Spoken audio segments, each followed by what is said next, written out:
ও সম্বলে মনুষ্যং ভবিষ্যতি, ও গিরিশঙ্কর নম, নমো নমো নমো, ও মহাদেব নমো, ও গোবিন্দ নমো, শ্রী ঈশ্বর নমো, ও গোবিন্দ শ্যামরায়, ও গোবিন্দ নমো, গণ কৃষ্ণ শ্যাম।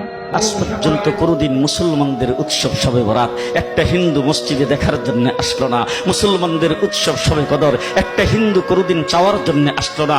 মুসলমানদের উৎসব রমজান মাসের রোজা একটা হিন্দু কোনোদিন তোমার সাথে সমাজ করার জন্য রাখলো না। একটা হিন্দু কোনোদিন তোমার ঈদের নামাজে আসলো না। একটা হিন্দু কোনোদিন তোমার সাথে জুমার নামাজে অংশগ্রহণ করলো না। তোমাকে দেখার জন্য পর্যন্ত আসলো না। তার কারণ হলো হিন্দুরা মনে করে এটা মুসলমানের উৎসব, আর তুমি মুসলমান হইয়া হিন্দুর দুর্গা পূজায় কিভাবে